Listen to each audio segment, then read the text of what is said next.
Eu sou a Paloma Rubinato, queria me apresentar a todos que eu ainda não conheço. Eu sou Head do Lean Saúde, no Lean Institute. Vou estar aqui com vocês conversando sobre essa questão do Covid junto com os nossos debatedores. Antes da gente começar efetivamente o nosso webinar, eu queria passar algumas informações técnicas para vocês. Então, a gente tem aqui embaixo, no link que vocês podem ver, um Q&A, Q&A, tá? Esse Q&A é onde vocês vão poder enviar as perguntas que vocês gostariam de fazer para os nossos debatedores.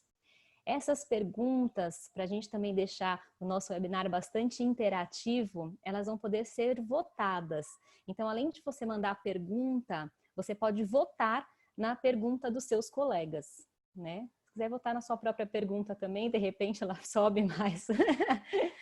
Então você vai poder votar, se não se sentir confortável em fazer pergunta, você também pode votar nas perguntas que você acredita serem mais interessantes para aquele momento que você tem vivido, que os colegas vão encaminhar. Outra questão, um pouco mais para frente no webinar, a gente também vai soltar uma enquete para poder conhecer um pouquinho de vocês, conhecer um pouquinho de vocês que estão aí nos ouvindo, um pouquinho do público, o que vocês conhecem de Lean, depois o que vocês acharam do nosso webinar. Não se preocupem com isso, tá? Essas enquetes, elas são geradas automaticamente, vocês vão conseguir responder com bastante facilidade, não precisam se preocupar. Aquelas perguntas que a gente, porventura, não conseguir responder ao vivo aqui no nosso webinar, nós vamos fazer o possível para, quando forem específicas, passar para os nossos debatedores e responder pessoalmente para cada um de vocês. Então, se sintam à vontade, a gente, de fato, vai fazer o máximo possível para responder todas as perguntas. Como é que vai funcionar o nosso webinar? Tá? A gente vai ter uma primeira parte. Nessa primeira parte, os nossos debatedores eles vão contextualizar algumas informações com relação ao nosso tema, que é o enfrentamento da Covid e a retomada do setor.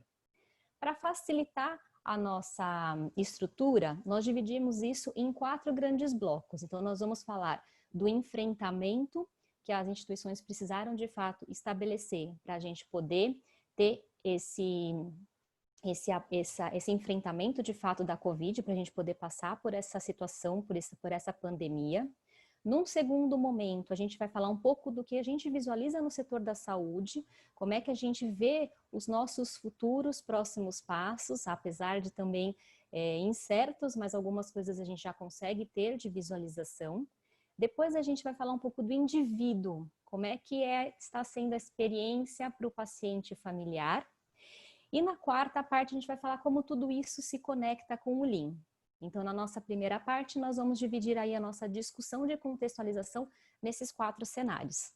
A gente espera que vocês aproveitem muito, saiam enriquecidos de novas ideias, né? E que a gente consiga aproveitar e ser inspirado com tudo que já está acontecendo e que a gente consiga alavancar para os nossos próximos passos o que já está sendo construído.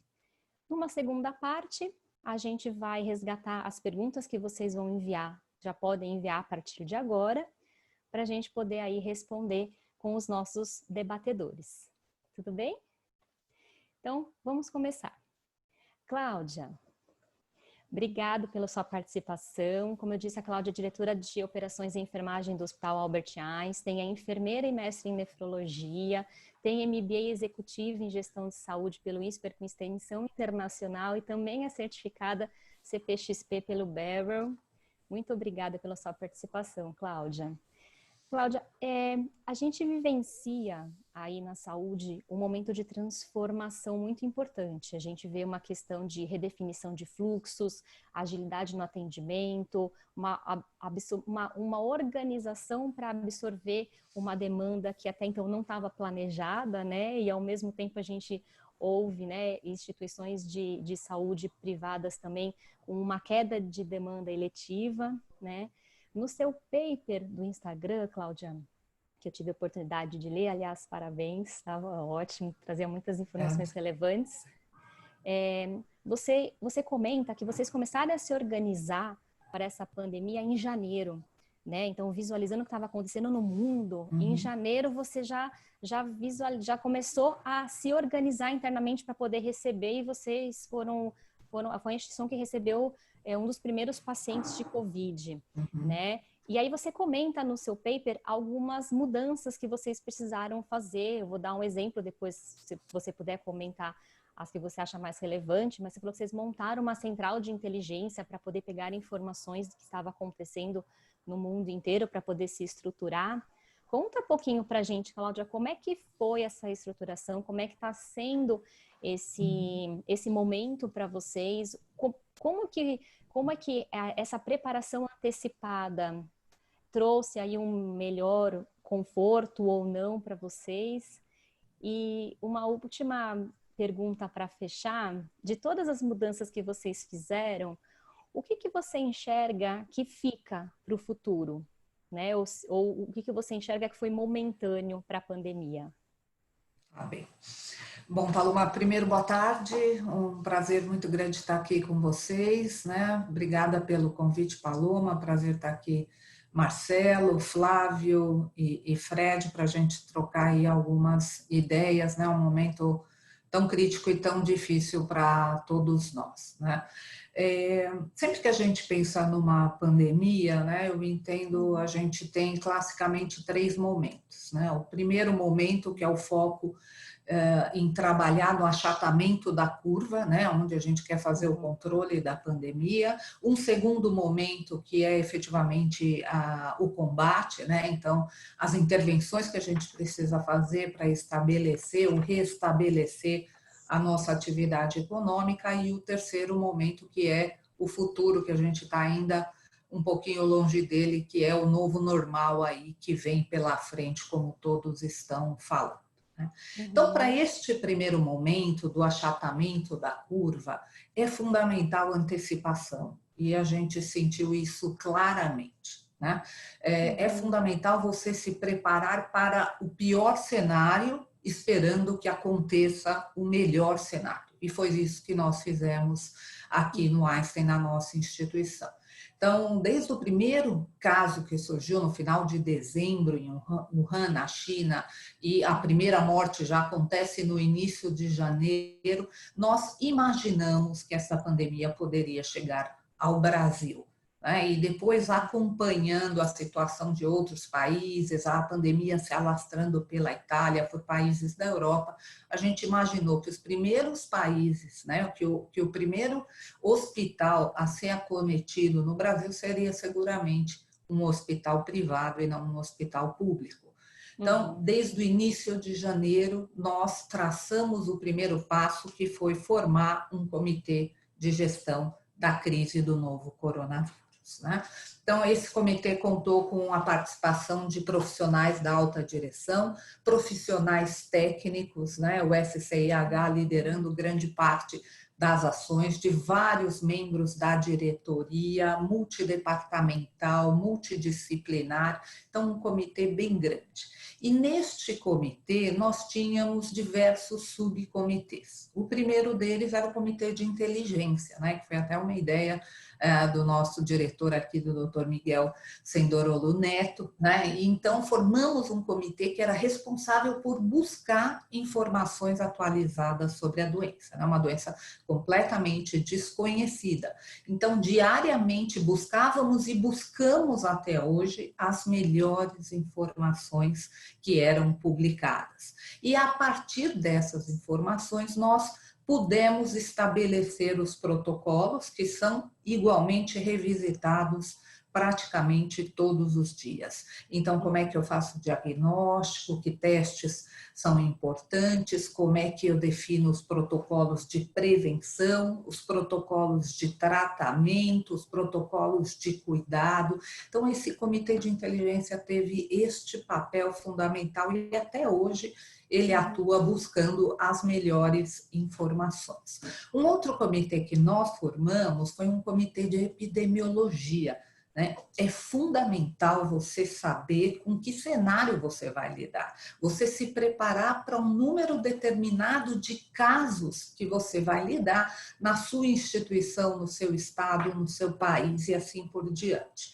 Então, este comitê, usando uma base de dados e inteligência artificial, olhando o comportamento da doença nos outros países, né? Então, qual era o percentual da população que era acometida, quanto por cento precisava de hospitalização, quanto por cento desta parcela da população que era hospitalizada precisava de UTI, desses que precisavam de UTI, quantos usavam respirador, quantos usavam diálise. Então, a partir dessas estimativas e entendendo o impacto do isolamento social na redução ou no crescimento do número de casos, nós conseguimos projetar o número de pacientes dia que nós teríamos no nosso sistema, considerando a população que tinha acesso à nossa instituição. Então, desde o início do mês, nós já sabíamos quantos respiradores precisaríamos, quantos profissionais eu precisaria, médicos, enfermeiros, fisioterapeutas, que qualificação eles precisariam ter. Então, isto foi essencial para a gente definir e prover todos os recursos. Então, a gente comprou respiradores quando ninguém pensava em comprar respiradores. A gente começou a contratar pessoas quando ninguém estava contratando pessoas e já trabalhar fortemente na qualificação desses profissionais. São muitos detalhes, né? Você usa muito mais respirador, você tem que se preocupar se você tem oxigênio suficiente, se a sua rede elétrica comporta tantos equipamentos. Então, a questão de prover os recursos foi fundamental. E aí, a intersecção com engenharia clínica, com engenharia e obras, com todos esses setores, foi de extrema importância. Além de prover todos os recursos, capacitar os recursos, um cuidado fundamental esteve relacionado à saúde dos colaboradores. Então, diversas ações nós traçamos para melhorar a segurança psicológica dos colaboradores. Então, ações como ter um hotel onde pudéssemos acomodar os nossos colaboradores que tinham receio de voltar para suas casas e contaminar os seus parentes. Instituir precocemente a vacinação contra o H1N1 e tantas outras medidas, suporte psicológico e outras medidas. E, igualmente, oferecer apoio à saúde do colaborador. Então, identificar precocemente colaboradores, então, mensuração diária da temperatura, busca de colaboradores com sintoma, coleta imediatamente do PCR, afastamento. Então, diversas ações focadas na saúde e na segurança psicológica dos colaboradores. E um acompanhamento muito próximo do número de profissionais afastados, porque isso impacta diretamente na nossa capacidade de atendimento. Assim como o cuidado de não haver transmissão interna. Então, a gente via que algumas áreas eram muito quentes, como o refeitório, como as salas de café. Então, a entender a dinâmica desses ambientes e adotar ações preventivas nesses locais foi igualmente fundamental. Ainda numa pandemia é fundamental a comunicação, então estreitamos a comunicação com as lideranças por meio de lives semanais com as lideranças, por meio de uma documentação muito robusta de orientação a todos os colaboradores. Nos preocupamos igualmente em estabelecer uma comunicação com a população, um momento que fake news contribui muito pouco, ao contrário, só faz piorar. Então, um foco muito grande numa comunicação bastante assertiva com todos os nossos colaboradores e com a população em geral. E ainda um enfoque bastante grande em pesquisa, Então, o Einstein está participando de algumas pesquisas importantes envolvendo medicamentos e inovação. Nós desenvolvemos junto a uma empresa, a Enebras, um equipamento portátil de pressão negativa para reduzir o número de micro-organismos nas salas onde a gente tinha pacientes com a Covid-19. Então, todos esses fatores de extrema importância na condução de uma pandemia e ainda a preocupação com a questão das finanças. A gente sabe o quão crítico é esse período para as instituições, um investimento muito grande. Hoje a gente tem hospitais, um hospital privado, 2 hospitais públicos, a gente tem mobilizado recursos entre essas instituições, observando todas as normas adequadas, mas é importante usar o recurso aonde ele for mais necessário. Né? E na segunda fase, né, que é a fase de combate, de intervenções para o restabelecimento da atividade econômica, a gente está procurando entender quais são os drivers que vão nos fazer passar de uma maneira melhor por essa fase. Né? Então, a gente sabe que tem a questão do medo, né? Os pacientes estão efetivamente com medo de retornar aos hospitais, têm abandonado tratamentos, têm evitado ir às instituições. A gente vê a nossa oncologia uma queda de 70% aqui nos atendimentos. Imagine futuramente, né, qual é o prejuízo para esta população de ter um diagnóstico tardio, de ter um tratamento tardio. O outro driver importante é a confiança. Então, o papel das instituições é transmitir confiança para que os pacientes que busquem um atendimento, tenha COVID ou não COVID, que eles vão ser direcionados para fluxos específicos e não terão risco de haver nenhum cruzamento entre esses fluxos, né? Então, o segundo driver é a confiança, e aí os fluxos são fundamentais. Um outro driver é a prova social, né? Então, entender o quanto um indivíduo influencia outros e, portanto, né, fornecer boas experiências para cada paciente que entra na sua instituição passa a ser fundamental, e outros fatores como o consumerismo, a reestruturação financeira, o papel da transformação digital nesse contexto, né? E ainda a gente entender como a diferenciação entre as instituições pode trazer um comportamento diferente para a sua retomada, né? Então, essas são as duas fases que a gente está lidando, né, até esse momento, e o futuro a gente está ainda procurando entender como serão os novos comportamentos, né? Como é que a gente tem que se planejar, como é que as coisas vão acontecer enquanto não há imunidade, depois que houver. Então, é mais ou menos por aí o que eu gostaria de compartilhar, e aí a gente conversa um pouquinho. Obrigada. Muito obrigada, Cláudia. De fato, o nosso futuro ainda é incerto, o nosso novo normal, né? Como é que a gente ainda vai visualizar e trabalhar aí nos nossos próximos passos. Aí, doutor Fred, conversar um pouquinho comigo? Dr. Fred é oncologista, como eu disse, ele é diretor executivo, CEO do Instituto IOV, o Instituto de Oncologia do Vale. Tem MBA pela Ohio University, é Lean Healthcare Black Belt pelo Instituto do Canadá, membro da Câmara Técnica do Programa Brasileiro, autor do livro Em Busca do Cuidado Perfeito, que é ótimo, recomendo para todo mundo, eu já li. O Dr. Fred ele é responsável por um dos melhores cases de Lean na saúde no Brasil. Aí, Dr. Fred, eu queria conversar um pouquinho, dando continuidade ao que a Cláudia trouxe para a gente, do que foi feito para a gente poder trabalhar esse enfrentamento da Covid. O que você acredita que vai acontecer com o nosso setor nessa retomada? Como é que você visualiza as clínicas de especialidades, os grandes networkings, a questão dos laboratórios, um pouquinho da telemedicina? Conta um pouquinho para a gente, com a experiência que você tem, como é que você visualiza o nosso setor para o futuro? Bem, obrigado pelo convite, né? É um prazer estar aqui com vocês, Cláudia, Marcelo, Flávio e Paloma.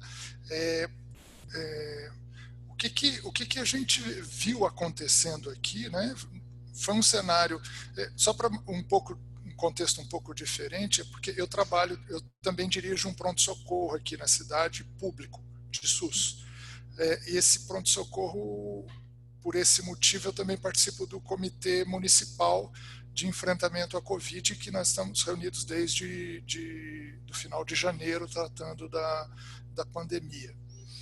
Então, o nosso cenário no município foi bastante diferente do cenário de São Paulo e de outras capitais, porque efetivamente a epidemia quase não chegou aqui. Até hoje nós temos 1.000 casos, em torno de 40 óbitos, e a maioria dos leitos hospitalares vazios até agora. Apesar de um grande esforço de ampliação de leito, que nós o município aumentou em torno de 100 leitos de UTI para pacientes pensando em Covid, outros 100 leitos de enfermaria pensando em Covid, e os hospitais continuam em ocupação global hoje, contando serviço público e privado em São José, está em torno de 10%.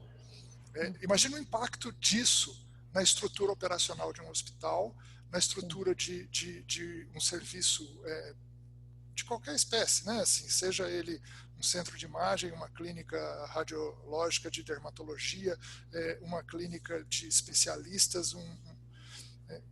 Eu realmente olho para isso e imagino, bem, pode acontecer como um amigo meu me falou, né? O brasileiro é tudo igual, daqui a pouco volta tudo ao que era antes, é como se nada tivesse acontecido, né? O que talvez seja verdade, mas o impacto disso pode ser grande sobre os negócios como um todo, né? E para as operações como um todo. Então eu vejo dois aspectos interessantes que aconteceram com a gente aqui. O primeiro é que nós tivemos que redesenhar realmente como acontecia a operação dentro do IOV. O IOV tem clínicas, né, em hospitais, e nós decidimos fechar um serviço de um hospital e trazer os pacientes para dentro da clínica de volta. Quer dizer, então, nós tínhamos criado uma estrutura que seria a figura de uma value-added network, né, em que você teria o hospital com a clínica de oncologia, com o cirurgião, etc., tudo junto, separado de um solution shop, que é o IOV, que é uma clínica que faz químio, rádio e imagem separadamente, como uma unidade separada. Nós decidimos trazer isso tudo para dentro do próprio IOV para reduzir o risco de circulação dos nossos pacientes dentro de um hospital cuja infraestrutura física é limitada. Assim, existem restrições bem consistentes na estrutura física para criar áreas de escape ou de circulação isolada dentro do hospital. Isso já teve um impacto grande para nós. Uma parte dos nossos pacientes nós transformamos em teleatendimento, e nós tivemos uma surpresa ruim e uma surpresa muito boa com o teleatendimento, né? A primeira é que o teleatendimento funciona bem com os pacientes, eles gostam, eles não têm muita dificuldade. Uma parte deles tem uma certa resistência, né? Mas quando ele vê que é o mesmo doutor que ele já está acostumado, eu acho que funcionou bem. O outro lado ruim disso é que não existe uma plataforma única de teleatendimento. E eu sou obrigado a usar uma plataforma de um determinado plano de saúde, depois de uma outra operadora, depois de uma outra determinada operadora, e para cada uma delas eu tenho que criar uma senha, um login, entrar no sistema. Assim, é uma espécie de panaceia de sistemas de teleatendimento, né? E a única maneira da gente receber por isso, se eu não fizer através desse sistema, não funciona. Então, olhando para esse cenário, né, da digitalização, isso vai forçar, eu acho, que no médio prazo, a interoperabilidade entre os sistemas, sabe? Isso talvez a gente tenha que realmente ser capaz de criar. Os Estados Unidos lutam contra isso até hoje, né? Eles têm diversos sistemas e não conseguiram criar um sistema que tenha interoperabilidade, quer dizer, que você consiga transferir dados de um para o outro de maneira segura. Existem restrições legais em relação a isso, mas isso é uma questão muito relevante, né, de poder integrar essa informação, e que para nós tem sido bastante assim confuso, porque eu estou atendendo aqui um paciente do plano de saúde A, logado no meu sistema, e com esse plano eu tenho um contrato que me permite fazer teleatendimento, então eu não preciso logar no sistema dele. Eu apenas faço o meu cheque no cheque do paciente e gravo essa intervenção e eu salvo no meu sistema. Mas no plano de saúde B, eu preciso fazer o meu login, eu preciso fazer a certificação digital, eu preciso fazer todo o processo. E isso toma muito tempo dentro do sistema. Quer dizer, é meio se a gente achava que os sistemas de TI que a gente tem hoje para prestar assistência são confusos, se a gente anexar a eles o teleatendimento, a gente vai achar que a gente está realmente no caos. Uma coisa que tem me preocupado também, então essa questão da integração digital, eu acho que é um desafio bem grande para o futuro, e nós aprendemos muito sobre isso agora, né? Quer dizer, telemedicina foi empurrada de uma maneira, assim, virou uma necessidade premente, e nós usamos a plataforma que nós tínhamos, nós usávamos com nossos enfermeiros para fazer teleatendimento e orientação à distância de alguns pacientes, e ela simplesmente migrou para o atendimento médico normal. Mas quando a gente teve que usar dos outros sistemas, a gente teve bastante dificuldade. No outro lado, quando a gente está olhando para as outras unidades de saúde em torno de nós, né? Laboratórios, clínicas, serviços, então, eu imagino que no médio prazo todos vão enfrentar uma dificuldade muito grande de gerenciar os seus negócios propriamente, né? O impacto financeiro é muito grande, o impacto sobre a governança é muito grande, os riscos que a gente está enxergando legais associados à própria pandemia, a gente está vivendo uma espécie de deserto, né, nesse aspecto, e eu tenho visto algumas pessoas bastante preocupadas com o futuro do próprio negócio. Então, se a gente vinha num mercado que tendia já a verticalização, é bem provável que essa verticalização e essa consolidação dos sistemas aconteça de maneira mais radical agora, né? A dúvida é se de fato a demanda vai continuar existindo para um mercado tão complexo. Eu estou falando isso porque no hospital que eu dirijo, foi começar a pandemia, nós atendíamos assim, entre 600 e 700 pacientes adultos no pronto-socorro por dia, e desde o dia 18 de março nós estamos atendendo em torno de 200 pacientes por dia. Esse é um hospital público, então isso para o sistema público foi positivo, né? Assim, reduziu o impacto, talvez isso tenha impacto de saúde pública numa outra ponta, mas isso num hospital privado talvez signifique redesenhar bastante a estrutura de atendimento e repensar sobre capacidade, sobre demanda. Falando um pouco sobre capacidade e demanda, eu estou fazendo uma espécie de, como é que chama? Pinceladas para todo lado, né, Paloma? Pinceladas rápidas em vários segmentos. Rápidas em uma em cada canto, né? Tá ótimo. Pensando um pouco nisso, né? Uma coisa interessante que aconteceu com a gente na pandemia, isso também aconteceu no sistema público, trazendo um pouco para o contexto, né? Desde 2016 ou 2017, eu e o Flávio trabalhamos no sistema público de São José dos Campos, antes só com o hospital, depois com o hospital e com a Secretaria Municipal de Saúde, depois com esse outro hospital que agora eu dirijo, né? E nesse contexto nós vínhamos criando várias iniciativas Lean dentro dos lugares que a gente vinha trabalhando.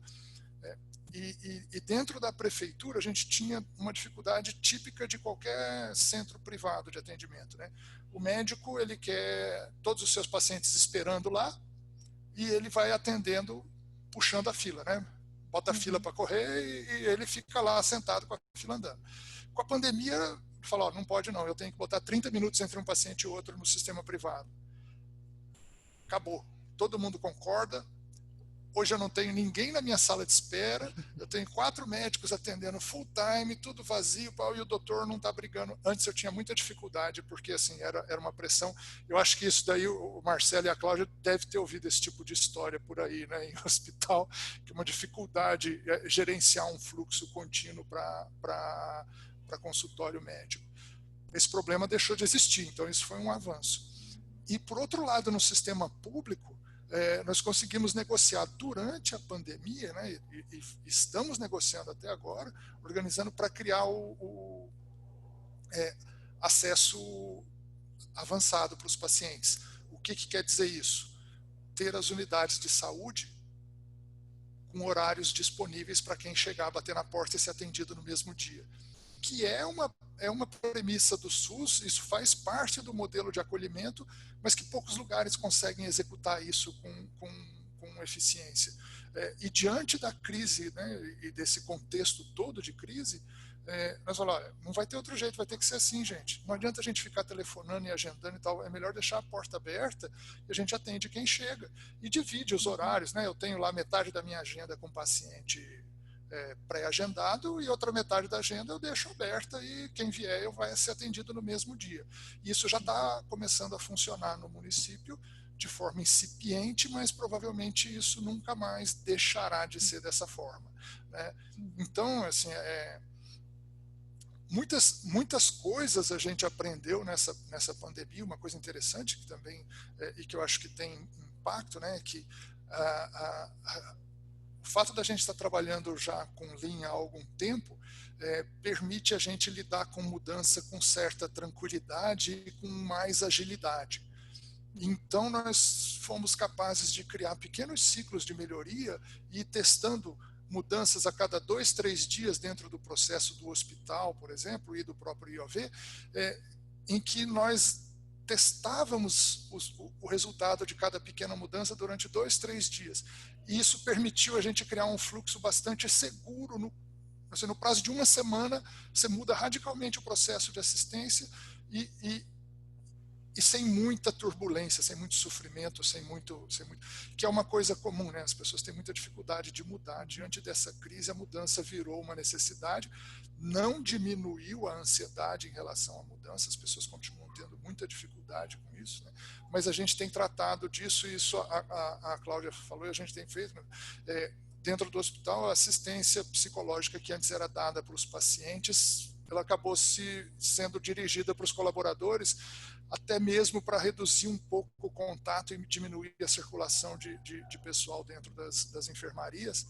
E aí os nossos psicólogos dentro do hospital estão cuidando efetivamente de administrar o impacto da pandemia sobre as pessoas. Sim. Então eu acho que mais ou menos isso, né? Acho que Tá bom, né? excelente. Depois a gente responde pergunta. Está excelente, doutor Fred, obrigado. Se me permite, Marcelo, antes de eu te dar a palavra, você comentou bastante aqui para a gente com relação ao que será que vai acontecer no futuro, né? A gente tem uma relação com relação à receita, né? A gente viu recentemente aí o CEO da HCOR fez uma publicação também no LinkedIn com uma possível queda de receita também, tem 30%, 40% das instituições. A KPMG também fez uma pesquisa ampla aí na cadeia de valor de economia de diversos setores. Aí a gente pode depois avaliar se a gente concorda ou não, ou se a gente entende ou não que isso de fato faça sentido, mas eles entendem que a saúde é o setor da economia que vai ter uma retomada mais rápida perante os outros setores, né? Baseado na questão de que é uma demanda garantida, né? As pessoas vão ficar doentes, vão procurar as instituições, mas eu acho que, pegando um pouco do gancho dessa pesquisa que eles fizeram e um pouco do final da sua fala, de fato, as pessoas ficam doentes, precisam ir nas suas instituições, como a Cláudia comentou, estão com medo de ir até as instituições de saúde hoje em dia e, ao mesmo tempo, estão vivenciando um processo completamente diferenciado hoje, né? O que traz para a gente aí uma alavancagem e um legado sendo construído nessa pandemia, assim, acho que um legado inédito para os pacientes e familiares, né? Aí eu vou chamar o Marcelo para conversar um pouquinho com a gente, que é endocrinologista, coordena a pós-graduação da experiência centrada no paciente, no cuidado da pessoa, membro do Patient Experience do Barrel e também certificado CPXP, é CEO e sócio fundador da Conecta Exp. Marcelo, conta um pouquinho para a gente como é que você visualiza esse futuro aí com todas essas mudanças para o paciente, para o familiar, no setor público e privado, que a gente sabe que tem aí toda a sua diferenciação de expectativa. Bom, obrigado. Então, primeiro eu queria agradecer também, né? Um privilégio estar aqui entre esses feras e amigos queridos que a gente se encontra aí em vários ambientes. E, Paloma, antes de falar um pouquinho de futuro, né? Se você me permitir, eu queria falar um pouco de presente, trazendo aqui uma visão do olhar do paciente e da família, né?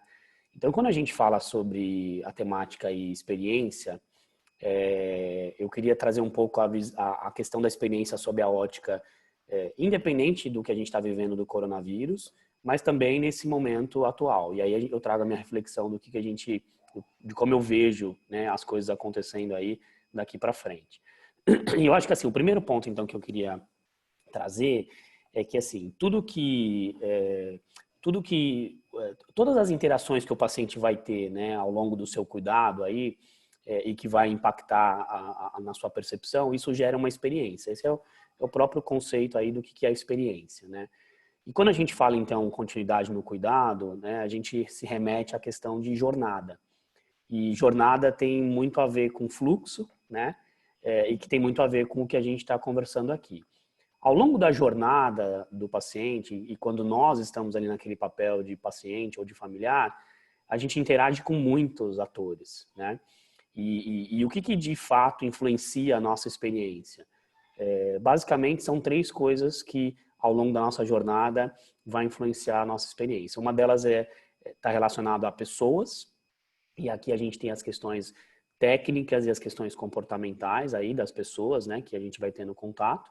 A outra é a questão dos processos, e aqui entra uma série de questões voltadas à qualidade, a fluxos, a eficiência, a acesso, a recursos, a burocracias, né? Então, tudo isso impacta a nossa experiência como usuário aí do sistema. E também a questão do ambiente, o local e que a gente está inserido ali para o cuidado, né? De um outra, assim, complementar essa questão da experiência, existe a questão da expectativa.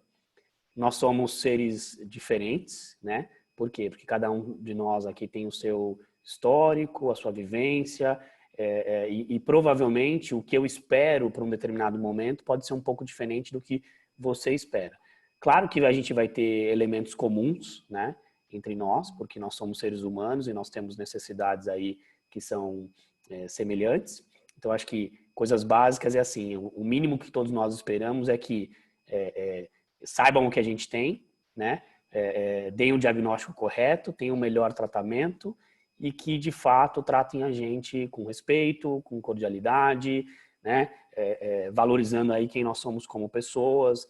E cada vez mais, a Cláudia trouxe aqui uma palavra importante, que é a história do consumerismo, ela traz também ao comportamento das pessoas, elas cada vez mais se sentirem na necessidade de participar de todas as decisões, né? Então, esse é o contexto. Então, a gente fala um pouco de experiência, um pouco de expectativa, e aí, nesse cenário que a gente está vivendo agora, isso não deixa de ser diferente, né? As pessoas não deixam de ser pessoas porque a gente está diante de uma pandemia, a gente tem aí as nossas necessidades, e aí eu queria abrir um leque, né, para o olhar da experiência de quem passa por uma suspeita ou por um caso confirmado de Covid e por aquele paciente que não tem Covid, que continua tendo as suas necessidades clínicas, né, seja porque ele tem alguma condição que se agudiza, seja porque ele é um paciente que tem uma condição crônica e ele precisa de acompanhamento, né. Então, nessa situação, tem alguns pontos que eu vejo como críticos quando surge uma nova demanda, né? Quer dizer, acho que quando o Fred fala sobre o sistema de saúde ideal, né, o modelo ideal, ele com certeza ele traz na reflexão a questão das melhorias que a gente precisa ter nos aspectos de qualidade, segurança, fluxo, né, eficiência, desperdício, etc. E aí quando entra alguma coisa a mais nesse olhar, que é a história do Covid, isso se agrava. Por quê? Agrava a questão do acesso, agrava a questão de eficiência e agrava a questão de recursos, né? E recursos em todos os sentidos, recursos humanos, recursos tecnológicos, enfim, tratamento, leitos, seja o que for, né? E aí, então, eu acho que assim, a minha primeira reflexão para o paciente não Covid nessa situação é que, como o próprio Fred trouxe, né, os serviços de pronto atendimento em geral, eles tiveram uma demanda diminuída, né? Por quê? Isso mostra algumas coisas para a gente. Primeiro, mostra que nem todo mundo precisaria estar ali, né? Porque senão de fato teria ido, né? Então a gente tem uma super utilização dos primeiros atendimentos aí, de uma forma, eu não vou falar desnecessária, mas eu vou dizer que é onde as pessoas talvez tenham o primeiro acesso e aí é onde elas procuram, né? É onde a porta está aberta, mas a gente vê que tem uma supervalorização. E por um outro lado, tem a questão do medo, né? Então, assim, eu como os meus pacientes aqui, meus pacientes falam assim, doutor Marcelo, eu tô tendo tal coisa e eu não sei se eu vou até um serviço de pronto atendimento, porque vai que eu pegue coronavírus lá. Então, o medo das pessoas, né, é ir até um serviço de saúde e também se contaminar. Então, a Cláudia falou muito bem dessa questão de separação dos fluxos, de garantir a segurança, né, e fluxos distintos. Então, acho que passa por essa questão de quem não tem coronavírus e está com qualquer outro sintoma de agudização, ter receio de ir até um serviço, né? E daqui a pouquinho eu vou falar da tecnologia, que eu acho que é um recurso que nos ajuda nesse item. Mas tem também a questão de continuidade no cuidado dos crônicos. Então, quem tem diabetes, quem tem hipertensão, quem é renal crônico, quem tem, enfim, né, um pneumopata, ele não deixa de ter isso. Ele continua tendo e aí ele tem todo esse receio de ir até um serviço para o atendimento. Tem toda uma preparação de agenda, né? Esperando aí que pacientes com Covid venham, mas aí eles não vêm, né? Então, a gente começa a ter um desafio de gerenciar recursos até sem saber se eles vão ser utilizados ou não. Então, que tipo de recurso, de fato, a gente vai precisar? A gente precisa de leito de UTI, de leito de internação para os casos não tão graves, mas e o pronto atendimento? O pronto atendimento tá ocioso, não está ocioso? O que eu faço com essa equipe do pronto atendimento que estava preparada por uma demanda, né? Então, acho que tem essa questão importante aí de que a gente não pode deixar de lembrar que os pacientes com Covid, eles convivem com os que não são Covid. E só para finalizar meu pensamento, né, eu acho que aqui traz uma questão dentro de comparando o serviço público e privado, né? E no público, acho que é importante, se por um lado a gente tiver essa queda no pronto atendimento, a gente tem uma outra questão importante que é como é que a gente direciona o paciente para o local que o recurso está mais adequado à necessidade dele, né? Então, assim, acho que todos nós aqui um dia já utilizamos ou utilizamos ainda um serviço público de saúde. A gente sabe que o primeiro ponto é assim, o paciente não sabe para onde ir e não sabe se aonde ele vai chegar vai ter o recurso que ele precisa. Esse recurso pode ser simplesmente uma avaliação, mas pode ser também fazer um teste, fazer um exame de imagem, né? E depois que for confirmado, será que ele vai ter um leito de UTI, um leito de internação e por aí vai. E só para finalizar essa questão de expectativa, né? Eu vejo que os pacientes nunca vão deixar de ter aí nas suas necessidades, nas suas expectativas, a questão de serem valorizados no que diz respeito a quem eles são como pessoas, né? Então, acho que assim a gente precisa trazer o foco no tratamento da doença, mas a gente não pode deixar de olhar para a pessoa. E eu, particularmente, vivi uma situação familiar aí importante de coronavírus e vi o quanto é importante na pele, né? Como um familiar, as pessoas olharem para os seus valores, para as suas necessidades, te envolverem nas decisões, né? Então, quer dizer, olhar para você não só como aquela doença, aquele pulmão que está contaminado, que tem que fazer isso ou aquilo, mas também olhar para essas outras necessidades. Então, a complexidade de tudo isso é assim, né? Pessoas me perguntam, mas é possível manter a experiência do paciente em tempos de Covid? A resposta na verdade, é necessário, né? Não é que é possível, é necessário. E aí, de tudo isso que eu falei, né? Eu vejo que, respondendo o que você me falou, como é que vai ser daqui para frente? Eu acho que a tecnologia, ela vem nos ajudar nessa questão do acesso e na questão da continuidade no cuidado, né? A gente já sabia que ela nos ajudaria nesse sentido e a gente tem vivenciado isso na prática e os pacientes que têm utilizado têm achado isso interessante e importante para isso, né? E que cada vez mais a gente vai ter que valorizar a questão da qualidade, da segurança, do uso racional aí dos recursos, aí eu trago como excelência operacional, né? Da parceria público-privada e também da questão de olhar para o paciente na sua integralidade. Então, eu acho que é muito... tem todos esses conceitos aí que eu acho que é importante. A gente não vai deixar de existir. Na verdade, eles vão ser cada vez mais reforçados, né? Excelente. Muito obrigado, Marcelo, pela sua contribuição. Excelente. Obrigado. Flávio, Queria Olá. conversar um pouquinho com você. O Flávio é nosso diretor do Lean Institute, tem experiência de Lean em vários setores, passou 3 meses na Toyota, autor de diversos artigos que tem lá no site do Lean. Flávio, eu fui acompanhando aí durante essa pandemia a questão do Lean emergindo bastante em grandes players. Tá? No começo, o próprio secretário da Saúde falando bastante do projeto Lean nas emergências, como ele ajudou e facilitou aí o fluxo nos pronto atendimentos. Os especialistas Lean indo até os hospitais de Campana para poder refazer e reolhar como é que seria o fluxo desse paciente. Recente, eu escutei uma reportagem aí do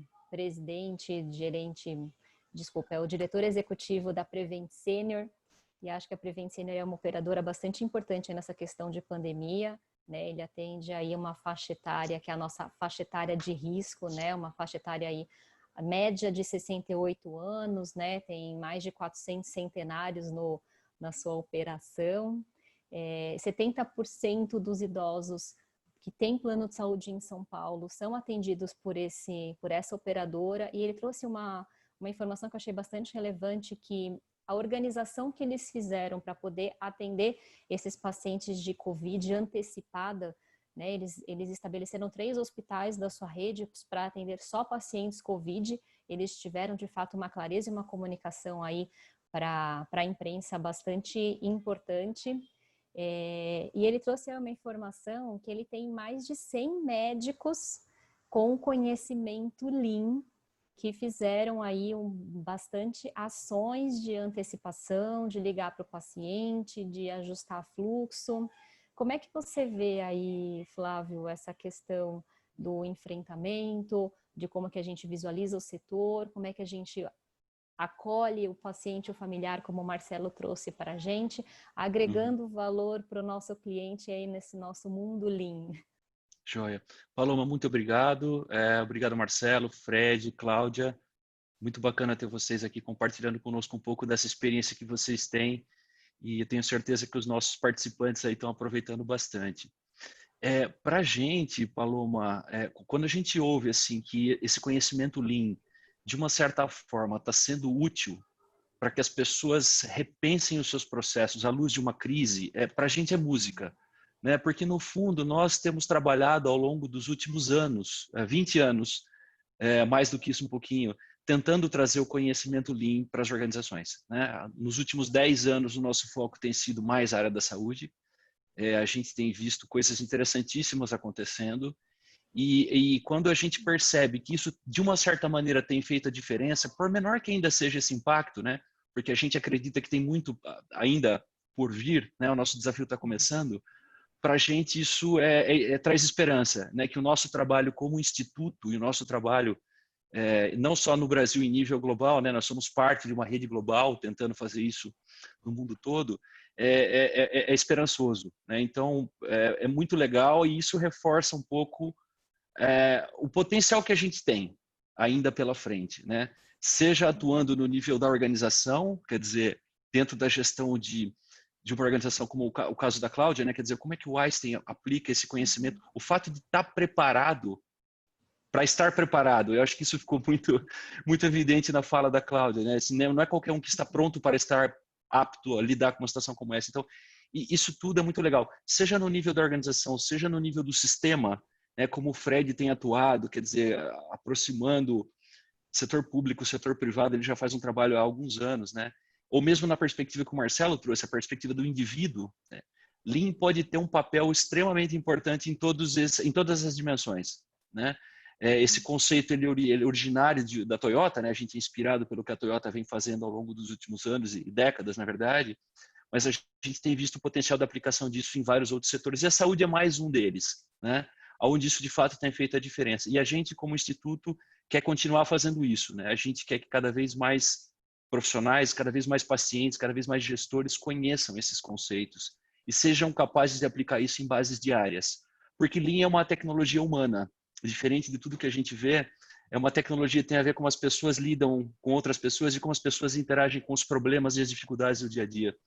Então, a gente acha que essa tecnologia humana ela pode ser o ingrediente fundamental para que as outras tecnologias se encaixem, né? Inclusive a tecnologia digital.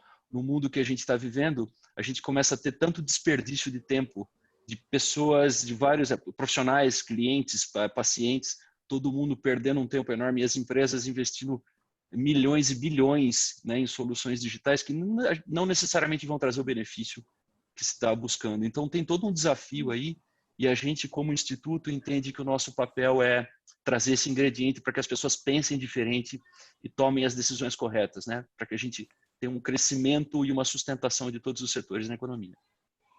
Com certeza. Obrigada, Flávio. Pois não.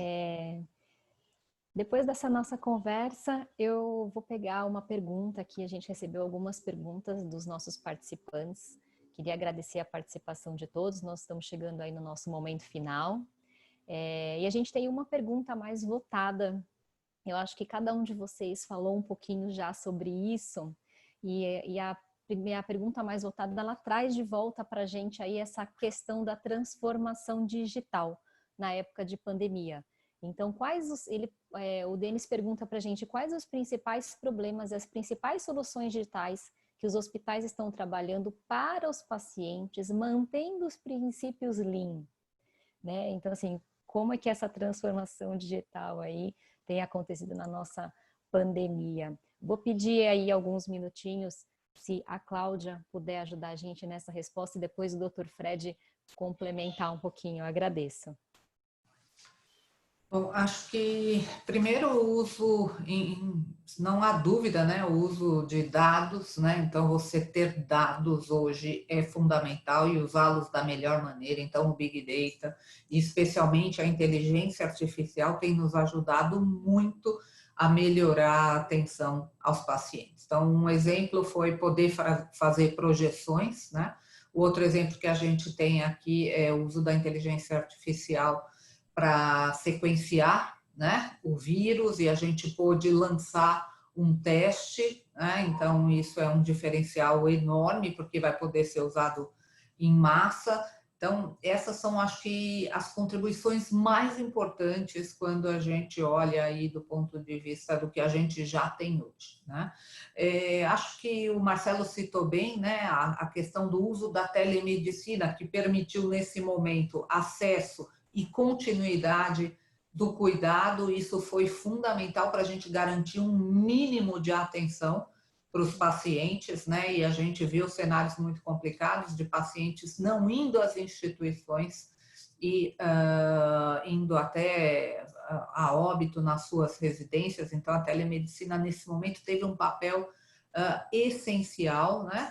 E a questão do home office, né, que propiciou, né, um novo cenário, né, esse é o novo normal, um dos novos normais que a gente vê pela frente, né, mudou muito a nossa relação com o trabalho e ainda vai mudar mais ainda. Eu destacaria esses principais pontos, né, acho que tem uma questão importante nesse cenário, tudo que é relativo à segurança da informação, a privacidade, né, a LGPD, que a gente em todo momento, com tudo isso acontecendo junto, a gente estava de olho e pensando, né, como é que a gente discute, né, nesse cenário a LGPD. Então, eu destacaria principalmente esses pontos. Obrigada, Cláudia. Dr. Fred, como que você vê aí essa questão do digital, do Lean? Não estou te escutando. A gente passou por nós estamos passando por uma experiência nova, mas ela está trazendo para a gente um monte de oportunidades, né? E eu acho que essas oportunidades a gente precisa pensar sobre elas. Uma questão fundamental e acho que crítica mesmo em função da própria LGPD é a interoperabilidade dos sistemas. Então, assim, esse é o maior desafio, assim, é abissal esse desafio hoje para qualquer um de nós. Ninguém conseguiu transpor esse desafio de maneira consistente para sistemas macro. Eu digo, por exemplo, no sistema da prefeitura. A prefeitura daqui tem um sistema muito legal, muito bem operacionalizado como sistema, mas a gente tem muita dificuldade em transferir dados para outros sistemas, e ele não é um sistema hospitalar, ele é um sistema ambulatorial. Então esse é um desafio gigantesco. Mas olhando para as oportunidades aí, existem várias oportunidades em que a gente pode, só pensando um pouco mais de Lean na ideia, né, assim, o que a gente consegue fazer pensando Lean, né, é antecipar os problemas, é trazer os problemas para a nossa frente, né, e tratar deles com um pouco mais de antecedência. Né? E a maneira mais simples de fazer isso é trazer a informação para frente, é trazer toda a informação do processo para frente do processo e lidar com essa informação na primeira etapa do processo. A gente tem uma oportunidade monstro aí, porque todo mundo viu dezenas de aplicativos para sintoma de Covid, né, do Ministério da Saúde, de não sei quem, da startup A, B, C ou D. A gente trabalha com uma startup que faz a nossa telemedicina e o gerenciamento remoto dos nossos pacientes, então isso para a gente funcionou muito bem. Então, a gente pode juntar essa ideia de antecipar esse volume de informações, tratar desse volume de informações, né, e isso pode ter impacto. É uma oportunidade no futuro para reduzir, por exemplo, o número de pessoas que vão ao pronto-socorro, que é uma realidade agora, e que talvez isso tenha permitido o problema que o Marcelo falou, né? Assim, para onde que o paciente vai? Qual é o destino dele? Se eu tiver isso digital e disponível para ele de alguma forma, isso está acontecendo agora na pandemia, porque as pessoas estão com medo, então elas estão buscando informação. Se eu for capaz de trazer mais informação para o sistema antecipadamente e fazer com que as pessoas usem essa informação, a gente pode reduzir muito a demanda do sistema e tornar o sistema mais suave. Mais eficiente. Não, assim, produtivo. Como é que chama? Fazer o rejunca da curva, né? Assim, nivelar a curva, baixar um pouco a demanda aguda do sistema em processos futuros e melhorar essa interface de cuidado. Então, eu acho que nós temos uma oportunidade aí no digital de trazer essa interface. Nos Estados Unidos, assim, a gente está olhando, o Walmart está criando telemedicina, o Walgreens já tem, a Amazon vai entrar nas clínicas de baixo custo. Todo mundo está entrando nesse produto, né, de ter totens de atendimento, e talvez a gente tenha uma oportunidade aí com isso para reduzir o custo do sistema e melhorar o acesso do sistema e trazer mais informação. Isso também cria uma maior participação do próprio paciente no autocuidado, o que melhora a experiência do cuidado como um todo. Então, assim, sabe, eu vejo aí uma oportunidade gigantesca como um dos aprendizados profundos da pandemia. Obrigada, Dr. Fred. E tem uma frase que eu gosto bastante, que é a única forma da gente fazer Lean é aprender fazendo, dando resultado, né? Então, vamos fazer, vamos aprender, vamos fazer de novo, e aí com isso a gente cada vez mais gerar esse ciclo de melhoria. Queria agradecer a participação de vocês, agradecer aí aos 200 participantes que nós tivemos. Queria convidá-los, na verdade tenho 4 convites para fazer para quem está nos assistindo. A gente tem aí um artigo do Planet Lean publicado no nosso site do LIB. A gente tem um white paper do Lean Global Network, também publicado lá. E nós vamos ter 2 workshops previstos aí para os próximos meses. A gente tem um workshop no mês de julho, que vai ser um workshop Lean na Saúde, em parceria com o IOV. E em agosto a gente vai ter o workshop Lean com a cocriação de melhoria junto com o paciente, que vai ser feito aí em parceria junto com o Conecta XP, o Marcelo que acabou de falar com a gente. Vocês receberam aí a última enquete para fazer a avaliação do nosso webinar. Agradeço se vocês puderem responder para a gente com relação a todas as outras perguntas que nós recebemos, aquilo que eu comentei no início. Vou fazer uma avaliação, passar para os especialistas aquilo que de fato faz sentido com cada um deles e o Lean Institute vai retornar para cada um de vocês. Muito obrigada. Uma boa noite. Obrigado a todos. Boa noite. Tchau, gente. Um prazer. Obrigado. Tchau. Boa noite a todos. Boa noite, pessoal. Muito obrigado.